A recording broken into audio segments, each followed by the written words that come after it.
lenteur yi nag dañuy xaaj ñaar ñi nga xam ne seen xam-xam dafa màcc jëm ci yoon dañ naan le temps de la justice ne peut pas être le temps des hommes ou quelque chose comme ça. Encore que la justice est supposée être faite par des hommes et pour des hommes. Mais am na lu yoon wax mooy traiter les dossiers dans un délai raisonnable lan mooy délai raisonnable nag lu ñuy apprécier la benn dossiers yi war nañ ko traiter avec rigueur et sérieux nit balaa nga koy jiiñ ba war koo woo ba war koo atte da nga war a def liggéey bu sérieux loolu ñu nangul ko magistrature wala justice ni que parax-paraxe dossier gaawantu jiiñ nit bëgg a régler des comptes ñun bokkul ci suñu programme kon dossier yëpp nañ ko def teg ko ci yoon muy le temps de l'instruction bi jaar yoon ñu am ay preuves yu leer nañ wala ñu ñàkk preuve ñu xam ni lii la waaye rigueur boobu ñu laaj ci traitement dossier bi dàqantewul ak célérité ci un principe de procédure judiciaire parce que bu dossier gaawul tey bëri na ñoo xam ne ñu ngi leen jàpp te téye leen ay weer xanaa kay nit boo ko jàppee war nga ko mën a àtte bu gaaw wala nga ba ko mu dem këram waaye mënoo téye nit ay weer ñu naan ñi ngi instruction kon loolu it justice war na cee góorgóorlu ba ñaar yooyu mu mun koo allier nañu traiter dossier avec rigueur waaye it nañ ko def avec célérité or ci dossier yooyu ngeen tudd defe naa bi ñu commencé ak léegi weesu na at te benn renvoi amagul mooy tey ubbeeguñu benn procès ne ñi ngi àtte nit parce que instruction ba jeex na loolu nag dafay xaw a niroog yéex lan moo ko waral ndax manque effectif la wala ñàkk farlu wala loolu xaw ma ko ñun nag en tant qu'exécutif du ñu immiscé wu ci dossier yi waaye am nañu sañ-sañu ñoon sax ñun la ko wax mooy ñun ñoo war a veiller au bon fonctionnement du service public de la justice waaye du ñu wax juge defal lii wala bul def lii te loolu bis bu ne ñoo ngi ciy def liñ ci war a def it ci suñu wàll mu jaar ci madame le ministre de la justice nga xam ne mënoon na tontu question bi sax waaye dama ko ramassé waale rek mun na am sax mu complété su dee am na lu mu ci yokk su dee am nay statistique la jëm nag ci ndax exécutif mi ngi traité correctement loolu moom awma ci sikki sàkk damay joxe exemple parce que sénégalais yu bëri dañ naan soo jëlee lu mel ni inspection générale d'État dañoo gëmloo nit ñi ni loolu compétence su président de la république kese la moo tax ñenn ñi naan waaw Sonko wax na rapport sangam moom nu mu jotee sa rapport boobu te inspection générale d'État war a rendre compte exclusivement au président loolu ñàkk a xam loi yi la inspection générale d'État c'est logé à la présidence bu defee rapport am ba noppi président moo koy jox ordre de mission définir mission bi fixer même période bi bu defee rapport am ba pare communiquer ko ñu mu ko war a communiquer pour contradictoire am ñooñu tontu mu def rapport définitif am def li ñuy wax la note complémentaire def la fiche de synthèse day dem gis président toog ak président ñu jël proposition ñu def yépp benn période boobu yépp nag président am na ci sañ-sañ bu bëri ndax le décret 2007-809 dafa wax ni président moom rek a am sañ-sañu approuver wala bañ a approuver une proposition moom rek bu ko neexee mu ne proposition bi approuvé naa bu ko neexee mu ne bii approuvé wu ma te proposition bu mu ne approuvé wu ma même su doon lu leer nañ kenn mënatu ci dellu si loolu la yoon wax bu président nag paree ba ne approuvé day bind ci kaw lu est approuvé mun na ne lu est approuvé sauf la proposition ou les propositions x y z mais bu xasee ba ne lu est approuvé le président est dessaisi du rapport amatu ci sañ-sañ amatu dootul des questions d'opportunité président mënul ne rapport bi kenn du ko exécuter foofu nag loi li mu wax le décret lu mu wax exemplaire numéro 1 président lañ koy jox exemplaire numéro 2 premier ministre lañ koy jox parce que le Premier ministre assure l'exécution. Président mesure yi mu approuvé c'est des directives immédiatement et c'est le Premier ministre qui en assure l'exécution. loolu tax mu am un bureau de suivi bu nekk primature ñu affecté fa un IGE moom mooy assurer le suivi de l'exécution. L'article 16 du décret dit que, l'article 15 du moins, que c'est le Premier ministre qui saisit les ministres. Chaque ministre mesure bu ko concerné directive bi moom moo koy saisir. C'est le Premier ministre qui saisit la Cour des comptes pour les mesures yi ne dañu ne ñu yóbbu chambre de discipline budgétaire. loolu compétence du Premier ministre la. président mënu ko ne doo ko def keneen sañu ko. C'est ça la réglementation. Et bi ñu ñëwee ba léegi amul rapport bu taxaw primature man rapport bu ñëw bu dee luy dem justice ma saisir ministre de la justice bu dee luy dem ci ministère yi ma jox leen bu dee luy dem Cour des comptes ma jox ko sama propre rakk mu bakkal ndey ak baay bu ko rapport épinglé ma transféré aw ma ci sikki sàkk. rapport yu bëri ñëw na bi ñu toogee léegi les certificats nominatifs d'obligation nga xam ne bokk na ci rapport Cour des comptes ñëw na la CDC ñëw na le FERA ñëw na le fonds de développement routier dañ ko FDTT ñëw na mais yépp transmettre nañu bu nee nag dañ ne rapport bu 16 rapport boobu régime bi ñu fi wuutu moo ko defoon du ñun. président bi ñu fi wuutu moo bind lu est approuvé sauf la recommandation numéro 2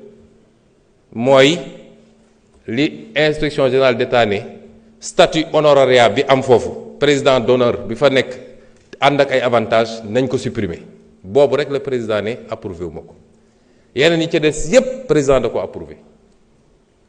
premier ministre bi fi newoon ci jamono jooju te waroon nekk fii honorable Amadou Ba. commencé woon na exécuter rapport bi ba bind Moustapha Ba ministre des finances bind Abdoulaye Daouda Diallo président 16 un truc transmettre présidente sortante bi le rapport bind pour ñu saisir la justice yooyu yëpp mi ngi ko bind le 3 juillet 2023 kon rapport boobu du lu ñuy laam-laamee ndax dina dem wala du dem man nag continuité de l'état laa xam moo tax bi ma ñëwee la ma ca war a def naa ko li war a dem ci justice joxe naa ko li war a dem feneen joxe naa ko parce que noonu la war a demee comme yeneen rapport yépp kon amul lu ñuy téye ci rapport ku def ku coupable man xaw ma ko bu demee fi mu war a dem ñoom dinañ ko wax ma am yéene nag ñi mu concerné yépp yal na leen ci yàlla génne ba du ñu coupable dara waaye su ma jotee rapport ñu ne jël nañu koppar bu toll noonu te jaarul ci fenn fu mu war a jaar sama obligation mooy ma transmettre ko te transmettre naa.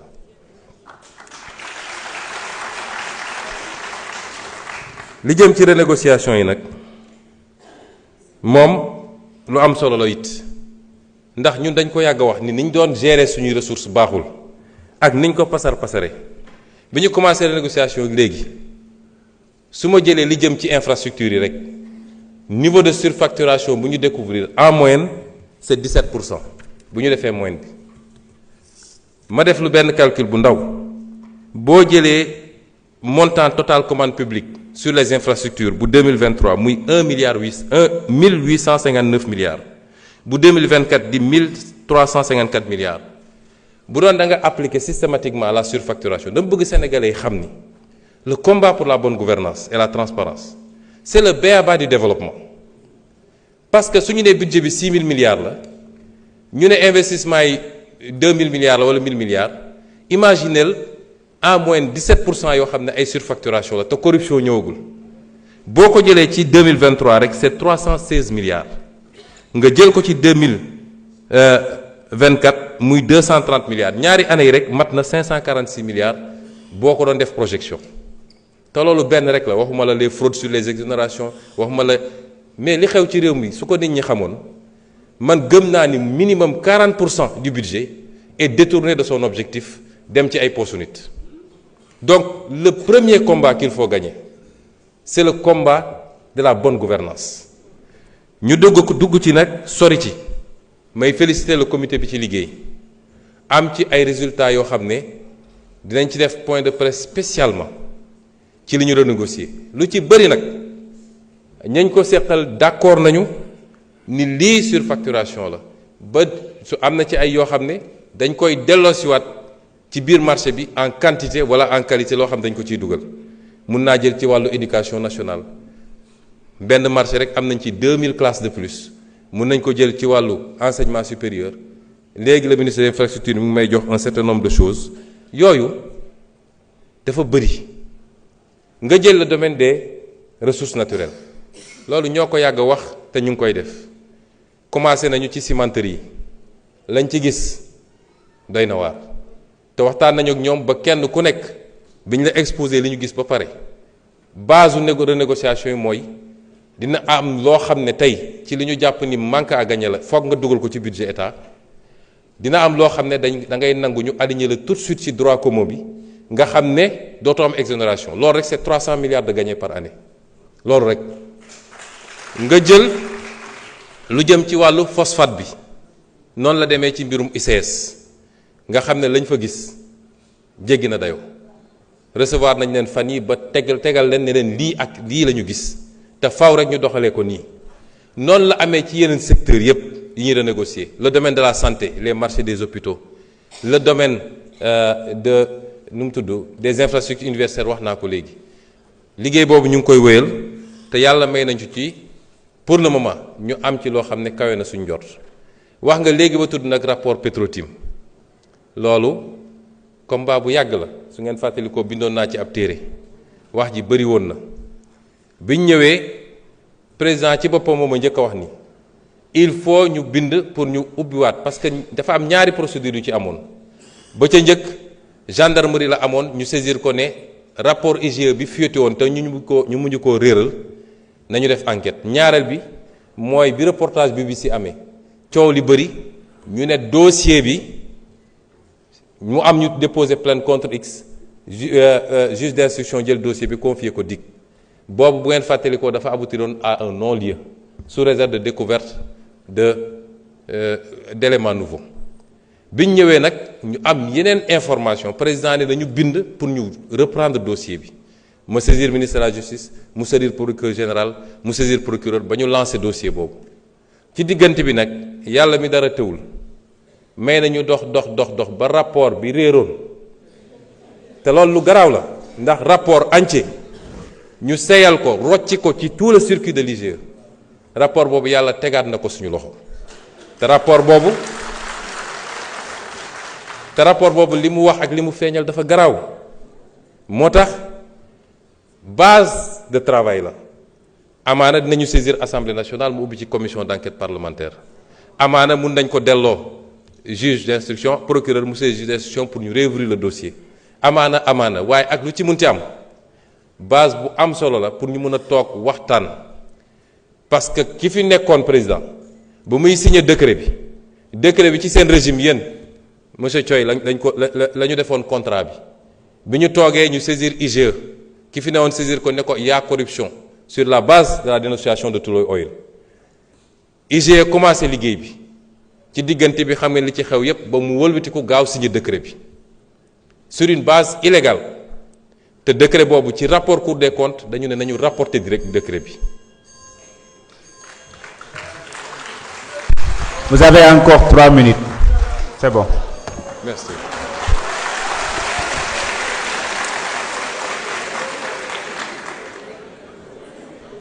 Donc dossier yooyu ñi ngi ci te duñu bàyyi parce que alalu Sénégal la tey ñu ngi négocier pour que ñu approvisionnement en gaz local à partir de GTA ñu bañ a di jënd ci ay bateau fu sori ñu ngi ciy négocier ak ñi nga xam ne moom la ñu jox suñu gaz bu ñu sàgganut li ma yàgg a wax ba may nekk opposant te yàlla ngi feeñal lépp tey dinañu toog ñuy exploiter fii beaucoup de ressources naturelles te du am benn impact ci réew mi du ci wàllu impôt du ci wàllu ñu mën a am ci produit bi du ci wàllu responsabilité sociale dans l'entreprise donc yooyu ñu ngi ciy liggéey ñu wax tamit ci wàllu la xaw Guinée boobu duma ci sori parce que dafa relever ci prérogative bu président de la République defe naa démb def nañu communiqué gouvernement CEDEAO def na communiqué waaye lépp li ma ci mën a gàttal rek mooy am na ñun ñëpp sañ-sañ ne nag li xew Guinée ñëpp xam nañ ni combine la te teguwul fenn te la ca gën a gàtt nag mooy benn nañu yeggali processus ba commission ba wax kan moo gañe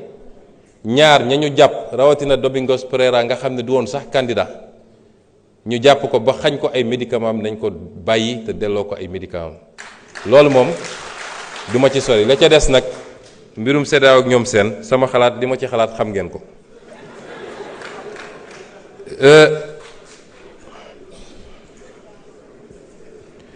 erreur sur la dette monsieur Thioye dafa wax ni moom dafa am conviction ni am na erreur sur la dette extérieure ba pare ne gouvernement bi na ko prouver déet yow yaa koy prouver yow mi ne am na erreur gouvernement bi joxe na ay chiffres yow mi ne chiffres yi baaxul yaa ko war a prouver parce que Sénégal nag dafa neex gouvernement bi nee na lii la Cour des comptes ne lii la yow soo nee du loolu yaa war a andi preuve bi mais c'est pas nous. Et sur la dette bancaire intérieure am na lu ma mën a partager ak yow dette boobu moom faw ñu gën cee xuus te chaque jour ñu am ci discussion démb rek avec le ministre des Finances on en a longuement discuté te moo wax naa leen ni l'IGE a rendu son rapport sur les CNO nga xam ne ñoom rek c'est 500 et quelques milliards sur la dette intérieure ak yeneen loolu laa wax léegi sama première prise de parole que dinañ ci xuus nañ ko xóotal foofu ànd naa ci ak yow wax nga ci lëm jëm ci UVS ma d'accord ci ak yow loolu man am na lu ma ci waxoon ci arbitrage parce que dafa am d'abord la destination foofu ci forêt classée la nekk bu ñu fay autoriser dañuy autoriser lu méngoog forêt classée munoo dem ci forêt classée dagg garab ya ne da nga fay def ay cité